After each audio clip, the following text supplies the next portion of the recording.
Wilds of Eldraine is being spoiled right now. Let's take a look at what we know and find out what cards we want for our commander decks. Oh, nice.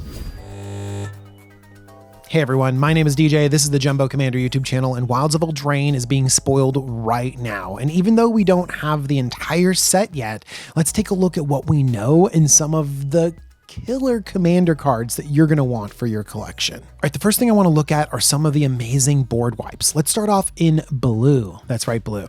Asinine Antics is 2 blue for a sorcery. You may cast Asinine Antics as though it had flash if you pay 2 more to cast it.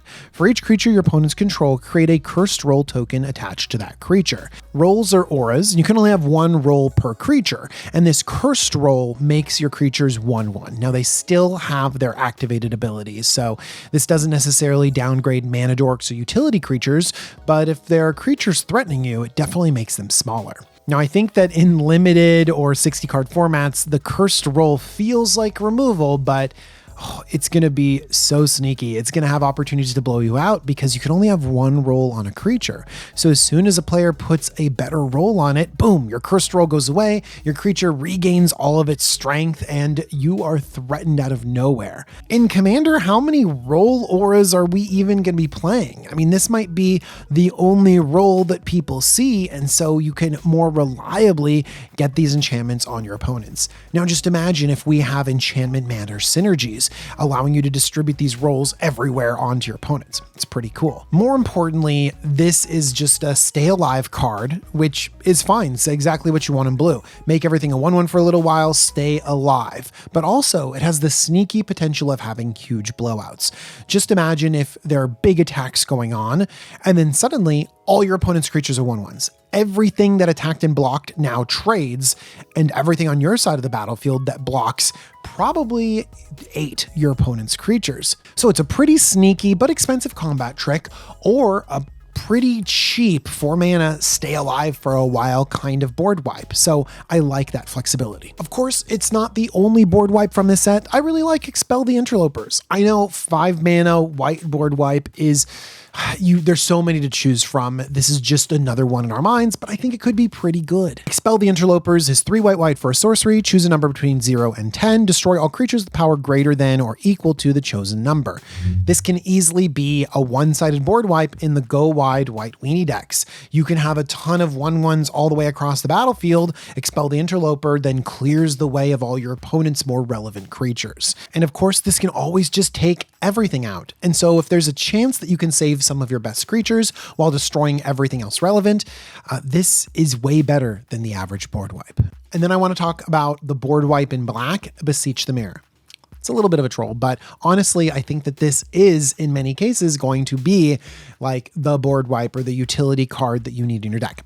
Let me read Beseech the Mirror. Beseech the Mirror is 1 black for a sorcery, bargain. You may sacrifice an artifact, enchantment, or token as you cast the spell. Search your library for a card, exile it face down, then shuffle.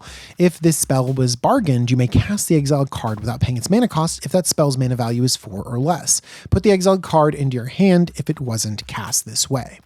Now, for very specific decks, the more competitive you have and the more you rely on tutors to get that key combo piece, then Beseech the Mirror is great because it's the tutor you need to get the combo piece. Totally fine.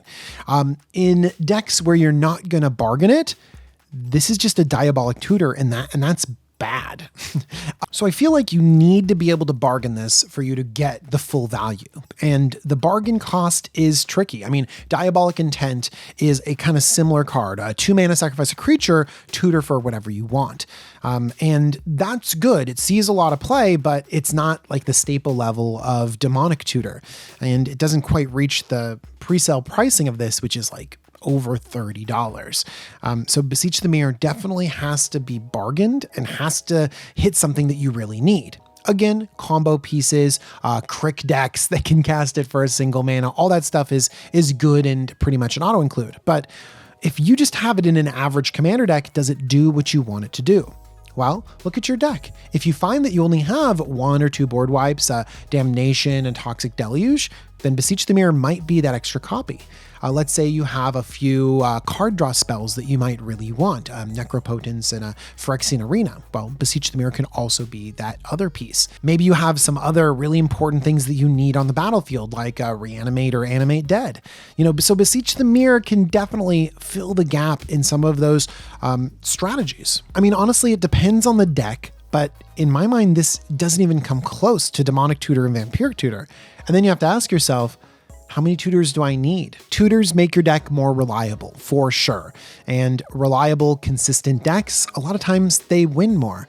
But there's a whole group of Commander players out there that kind of shy away from tutors. I myself try not to have too many tutors in the same deck, because then I miss out on that 100 card singleton, that randomness, the way that my deck can win in different ways. Instead, it's just a race to the same win condition through my tutors. So that's something to keep in mind as you're building. All right, the next card that you should pay attention to is Moonshaker Cavalry.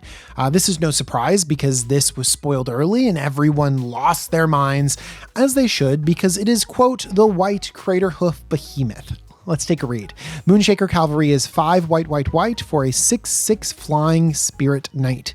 When Moonshaker Cavalry enters the battlefield, creatures you control gain flying and get +X/+X until end of turn, where X is the number of creatures you control. Moonshaker Cavalry is good, and if you have a go wide white deck, you're gonna want this in your deck. If you have a bunch of soldier tokens, yeah, Moonshaker Cavalry. If you're playing a blue-white flyers deck, Moonshaker Cavalry. Okay, so it's gonna be a staple that's gonna win games, and yeah, play it.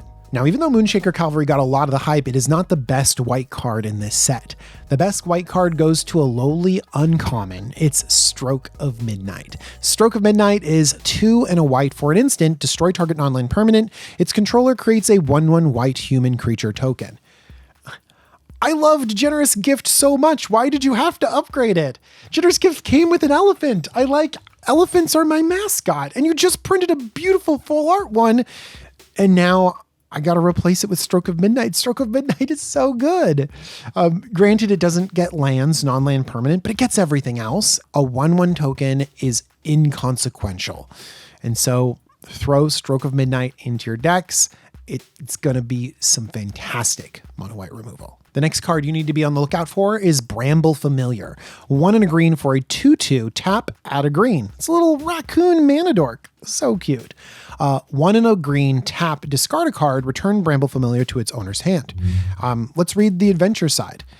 That's Fetch Quest. 5 green for sorcery adventure. Mill 7 cards, then put a creature, enchantment, or land card from among the milled cards onto the battlefield. Bramble Familiar is just good because it fulfills 2 roles that you need in big mana creature decks, which is I need mana dorks and I need ramp, and then also I need big payoffs.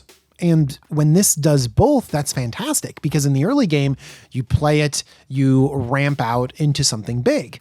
But if you draw this in the late game, this can reliably get something big straight onto the battlefield. One other thing to keep in mind is that sometimes when I have these big creature decks, I have synergies that reward me for playing creatures. And so I don't want to dilute my strategy with so many instants and sorceries and stuff like that. So I'd rather have a mana dork or a physical creature. Because if I'm playing cards like the Great Henge and Guardian Project and Beast Whisperer, things like that. I'm playing all those cards. I'd like to actually cast my Mana Dork in the mid game so that I can draw a couple cards or just kind of put it on the battlefield to have a presence and sort of cycle it. Not to mention the ability to just recycle this from the battlefield. I could imagine myself returning this to my hand, discarding a land, and then playing it again and drawing from that, Guardian Project and that Great Henge. Like being able to re-trigger those creature strategies. Plus, he's just so cute. How many Hang on. We got to see how many raccoons there are in Magic. 1, 2, 3, 4, 5 different raccoons. This is great. The next card totally invalidated my top 10 turtles video. Blossoming Tortoise is 2 green for a 3/3 creature turtle. Whenever Blossoming Tortoise enters the battlefield or attacks, mill 3 cards, then return a land card from your graveyard to the battlefield tapped. Activated abilities of land you control cost 1 less to activate. Land creatures you control get +1/+1. So the fact that this is just self-mill and land return is just good. We have tons of ways of getting lands into the graveyard, not to mention the mill 3 built into this creature. But we play fetch lands all the time. We have sack lands. Like, it's easy to get lands in the graveyard. And so Blossoming Tortoise ramping us on 4 is just great. But not to mention, it can ramp us on every single attack. Milling, just fueling that graveyard. It sounds fantastic. And then we have this sneaky powerful activated abilities of lands you control cost 1 less to activate. So most of the time, this is just reducing the cost of some simple things, like imagine a Castle Garenbrig being a little bit easier to activate. There are even filter lands where you put 1 mana in and you get 2 mana out, and so suddenly those become really good Ancient Tombs. There are other cool lands that have activated abilities, like, drawing cards or searching up artifacts, things like that. Of course, this also gives the +1/+1 to creature lands. That's pretty cool because we can do stuff like activate our creature lands for cheaper, and then when we attack with them, they're just a little bit bigger. By the way, that activated ability reduced by 1 is especially good in a deck like Ashaya Soul of the Wild, where you can make your creatures lands, and then you can have some silly activated abilities on creatures. But you don't need those crazy combos because Blossoming Tortoise is just good. Getting the lands straight back onto the battlefield, fueling your graveyard, and then creating just that little bit of advantage over and over again every turn is just great. I'm a big fan. The last card I have for you today is Hilda's Crown of Winter. I bet you've overlooked this card. 3 mana for a legendary artifact, 1 tap target creature. This ability costs 1 less to activate during your turn. 3, sacrifice Hilda's Winter Crown. Draw a card for each tapped creature your opponents control. This card is great. I love Icy Manipulator, but honestly, I don't play Icy Manipulator in my commander decks. It's just not good enough, especially in a multiplayer format. Just tapping down one thing is going to leave yourself open to 2 other forms of attack.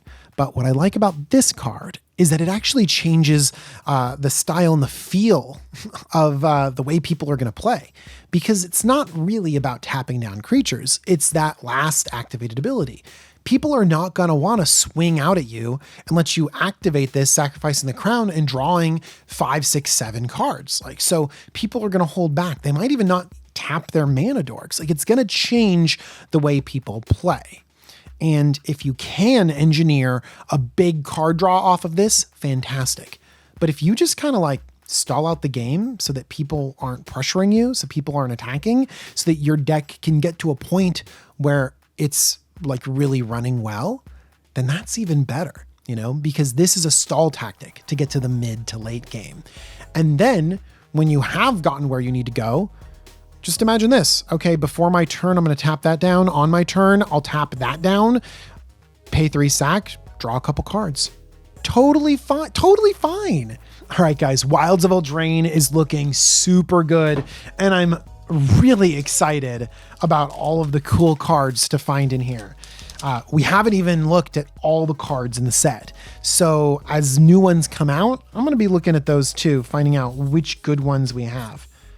Nice. These lands are so good too. These basic lands and the man lands, these should be on the list too. Just amazing. All right, everyone. Thank you so much for watching. If you're looking to pick up some of these cards, head on over to Cool Stuff Inc.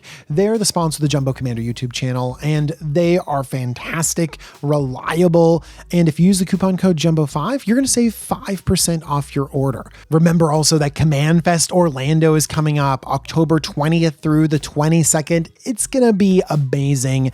Make sure to check it out, commandfestorlando.com. All right, everyone. Thank you so much for joining me. I'm looking forward to slotting in all these new Wilds of Eldraine cards into my commander decks. Hope you are too. Bye-bye, everyone.